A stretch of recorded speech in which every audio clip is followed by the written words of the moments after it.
Bonjour, une vidéo pour comprendre ce qu'est une théorie scientifique. L'histoire commence avec Yves Coppens. Yves Coppens est un paléanthropologue français, c'est-à-dire un spécialiste des ancêtres de l'humanité qui passe son temps à fouiller dans les sables des déserts africains, pas qu'africains. Et ce paléanthropologue français, Yves Coppens, a découvert un fossile d'Australopithèque afarensis dans les années 1980 qu'il a appelé Lucy, en hommage à la chanson des Beatles qui s'appelle Lucy in the Sky with Diamonds. Alors, ce fossile a été découvert sur la plaque lithosphérique somalienne et lui a permis d'échafauder une théorie qu'il appelait la théorie de l'East Side Story, c'est-à-dire l'histoire de l'humanité commence côté Est. Selon sa théorie, il y avait une population de grands singes qui vivaient dans cette région, puis, donc il y a plus de 3 millions d'années, il y a eu une dorsale qui a commencé à fonctionner et donc un début d'océanisation. Il y a eu un effondrement de la lithosphère continentale et on a eu une sorte de grand fossé qu'on appelle un rift qui s'est formé au niveau de cette dorsale, qui a un peu coupé finalement l'Afrique de l'Est. Cette population des grands singes s'est retrouvée coupée en deux populations, une à l'ouest, une à l'est. À l'ouest, dans les milliers ou dizaines de milliers d'années qui ont suivi, le climat n'a pas changé. Donc on avait des populations de grands singes arboricoles qui se balançaient de branche en branche ou qui, des fois, quand ils descendaient au sol, pouvaient être bipèdes, c'est-à-dire marcher sur leurs membres inférieurs, mais de façon plutôt ponctuelle. Cette population n'ayant pas connu de modification climatique, pas de modification végétale, a continué à avoir ce mode de vie arboricole, et selon cette théorie, cela aurait donné naissance aux grands singes actuels que l'on connaît. Par contre, côté Est, de ce grand fossé, du fait d'une influence océanique, il y a une modification climatique et qui a été suivie d'une modification au niveau de la végétation. Évidemment, ça a pris des milliers d'années. Et donc, on a eu le passage d'une végétation de type forêt à plutôt une végétation type savane africaine avec de grandes herbes, des grandes graminées.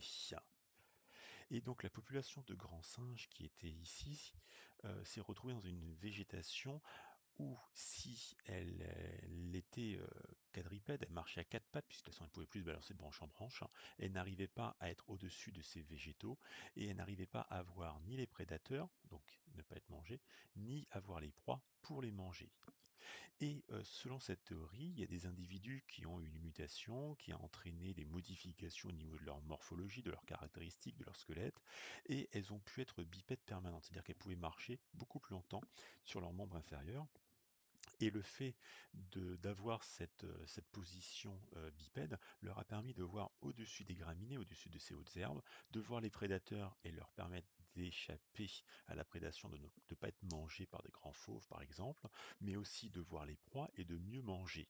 Cette population évidemment avec cette anomalie, évidemment au sein de l'ancienne population, en fait a eu un avantage et a pu mieux se reproduire et ces caractéristiques nouvelles, elle a pu les transmettre à leurs descendants, qui eux aussi ont pu mieux se reproduire, ainsi de suite. Et en fait, cette nouvelle végétation, cette nouvelle population a pu petit à petit supplanter les individus qui ne possédaient pas cet avantage. Donc ça, c'est selon la théorie de l'East Side Story. Au bout de pas mal d'années, un autre paléanthropologue français très connu qui s'appelle Michel Brunet a découvert deux fossiles. Une mâchoire inférieure qu'il a appelée Abel, en l'hommage d'un collègue qui est décédé lors de fouilles en Afrique.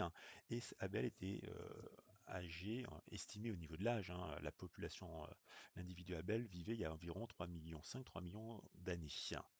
Et c'était au Tchad. Et il a découvert ensuite Toumaï. Toumaï, c'est une espèce qui s'appelle le Sahelanthropus tchadensis. Et Toumaï a été estimé à 7 millions d'années. Et Toumaï possède plus de caractéristiques proches des humains que de caractéristiques proches des grands singes. Et donc, grâce à la découverte de ces deux fossiles, on a pu remettre totalement en cause la théorie de l'East Side Story, puisque normalement l'histoire commence côté Est. Il ne peut y avoir euh, aucun ancêtre de l'humanité ou aucun fossile proche de cet ancêtre qui peut être âgé de 7 millions d'années. Et on a découvert donc ces fossiles très vieux, ces fossiles qui font partie de la lignée humaine, et donc ces nouvelles découvertes scientifiques de Michel Brunet et de son équipe ont permis de remettre en cause la notion de théorie. Et c'est ce qu'on voit ici, un dogme est tombé. En fait, effectivement, cette théorie de l'East Side Story avait été tellement acceptée par la communauté scientifique qu'on pensait qu'elle qu'elle persisterait finalement tout le temps. Et en fait, c'est ce que je voulais vous expliquer avec la notion de théorie scientifique, hein. Une théorie, c'est une idée qui est testée par les scientifiques, qui répond à une question, qui est acceptée par la communauté scientifique, mais qui peut être remise en question en permanence. Et il a fallu un certain temps à Yves Coppens pour effectivement accepter que cette théorie n'était plus valide.